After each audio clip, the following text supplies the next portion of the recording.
Okay, so we're going to dive into something that seems super simple on the surface. A single, common ancient Greek word. But trust me, as we're about to see, there's an entire universe of meaning hiding right in plain sight. So let's start with this number, 710. That is how many times our focus word for today, echō, or echo, shows up in the New Testament. I mean, it is everywhere. You basically can't read a page or two without bumping into it.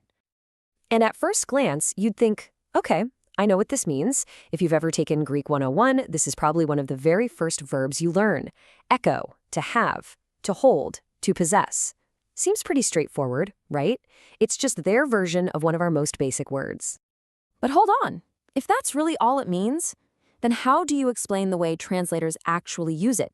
Because once you start looking closer, things get, well, they get complicated, and they get complicated fast. So take a look at this description of John the Baptist.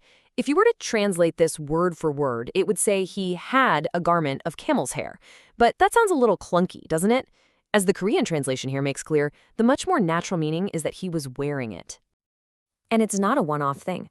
Go back just a couple of pages, and the exact same word is used to describe Mary. Literally, that she had a child in her womb. But of course, nobody translates it like that. The real meaning, the one that makes sense, is that she had conceived. And then you get this. People are accusing John of having a demon. Again, it's our word, echō. But the idea isn't that he's, carrying a demon around in his backpack. No, the meaning is way more intense. He's possessed by it. So what in the world is going on here? Wearing, conceived, possessed, these are not synonyms for to have. This shows us that we're not dealing with a simple word at all. This thing is a powerhouse of meaning that completely changes its shape depending on where you find it. So the best way to get our heads around psycho is not to think of it as one single definition, but to see it as a spectrum. And we can kind of break that spectrum down into three big categories to really see how versatile it is. All right, let's start with the easy stuff, the one that's closest to that simple to have or to possess definition we all know. This is the word in its most basic, familiar form. So in this passage, a woman has a flask of ointment. She's carrying a physical object. This is echō in its most classic, literal sense. Pretty simple, no big surprises here. But, even here in this physical category, the word starts to stretch a little bit. In this parable, the guest doesn't have a wedding garment. But the better translation, the one that really gets the point across, is that he isn't wearing one. It's still a physical thing, but the relationship to it is different. Okay, now this is where things get really interesting. We're moving from what you have on the outside to who or what you are on the inside. It's a huge shift from talking about objects to describing a person's entire condition. Think about this phrase. The Greek literally says he healed all those who had it badly.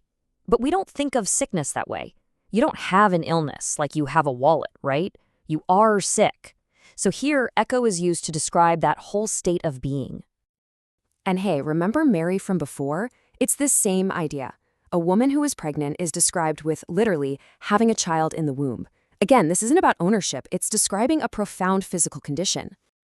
And this idea doesn't just apply to physical conditions. It also works for abstract things like status or power. Jesus doesn't just carry authority around like it's an object. No, it's part of who he is. He is a person who has authority. All right, let's push this even further. We're heading to the most abstract end of the spectrum now. This is where echō gets used to talk about thoughts, relationships, even just existence itself. So in this verse, the people have John as a prophet. So what does it mean to have someone as a prophet? Well, it means you hold an opinion about them. You regard them that way. The thing being possessed is just an idea. And check this out. The word is even used to define relationships. The Samaritan woman had 5 husbands. That single word, echō, is mapping out her entire relational history. And then sometimes the meaning gets so wide that it's not even about possession at all. It's just about being there. You don't possess the poor, they are with you. In this case, to have has basically turned into to be. It's about presence and proximity. So you see the pattern here, right? We start with this one simple Greek word and its basic dictionary definition, to have. But then, boom, Depending on whether we're talking about clothes, or a demon, or an illness, or just an opinion, that one word just blossoms into all these different meanings. And this just shows you something so fundamental about language. Translation is never just a simple, mechanical, word-for-word swap.